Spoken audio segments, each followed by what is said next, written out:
I feel like a documentarian. I feel like someone who makes documentaries, a documentarian. I don't know if that's a word or not, but we're gonna go with it.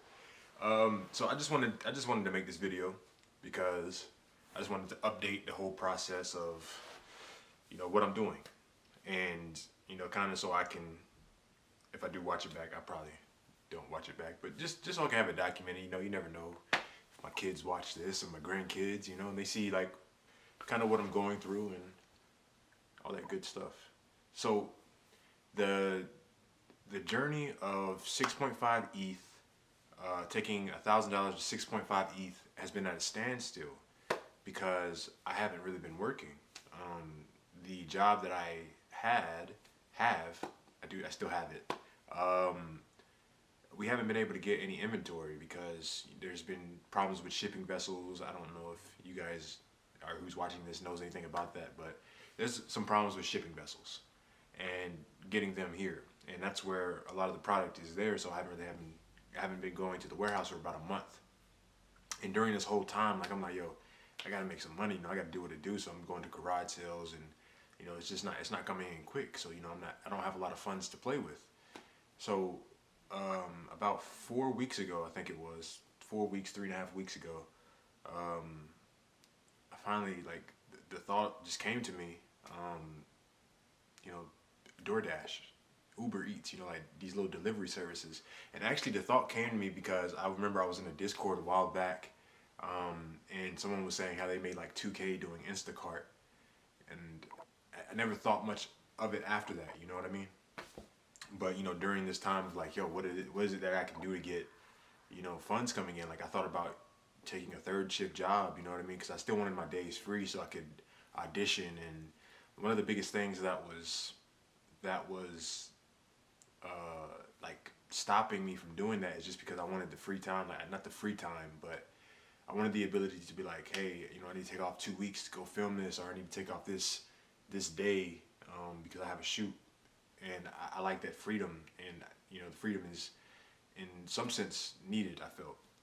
And when the idea of DoorDash came to my mind, I was like, oh yeah, that's perfect. Like, now I can set my own schedule and all that good stuff. And after I filled it out, like, I got approved after the background check in like 2 hours, and I was out and running, And DoorDash has been really, really good. And I just kind of wanted to share like what's happening with DoorDash. So like right now I'm averaging like $1,000 a week. The first week I started on a Thursday, and it goes from Thursday to Sunday. And from Thursday to Sunday I made like $500, and then the last 2 weeks I made like $1,000 each.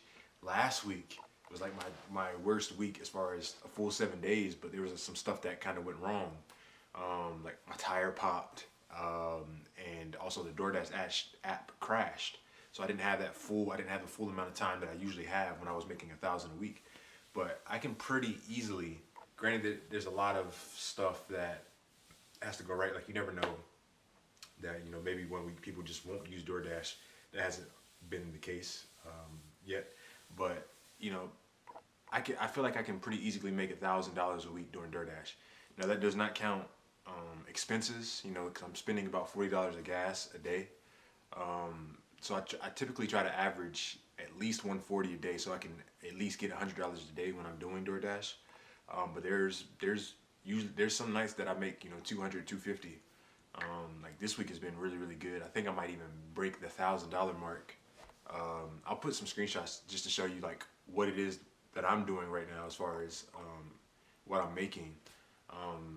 Just to kind of like, because I didn't know this opportunity was like this. Everybody that I talked to about DoorDash never said anything about this.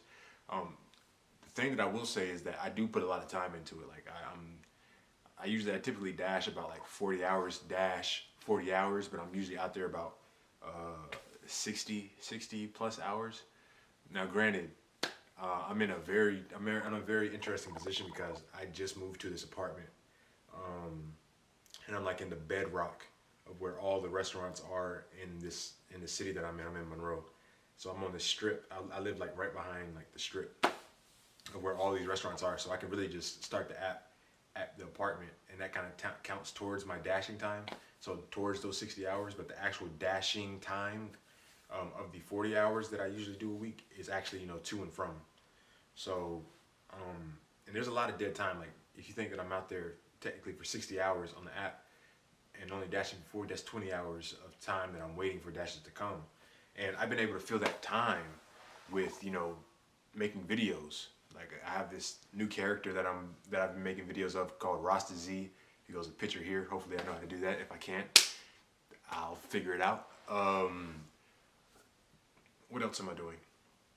Oh yeah, I've been just like educating myself with like audiobooks and podcasts. So like I try to use the time, even the time traveling. I use my time, doing audiobooks and music, really catching up with some music. But I'm just trying to really maximize the time and other things that I'm doing too, which is really really fun. I'm practicing like accents. Like anytime I talk to the customers or talk to somebody who I'm dropping it off for, or talking to the waitresses or the people just waiting in line for their food, I try out like different accents just to kind of see like how I do with it. And sometimes it's good, sometimes it's bad. Other things that I'm learning with doing the DoorDash is like I'm practicing like soft skills as well. Like I'm able to. I found out that I have a problem with people thinking that I'm incompetent. Like that's something that kind of triggers me. So I kind of like try to avoid it. But there's sometimes in dashes where, and this might not be a big deal for people, but I found out it's a big deal for me.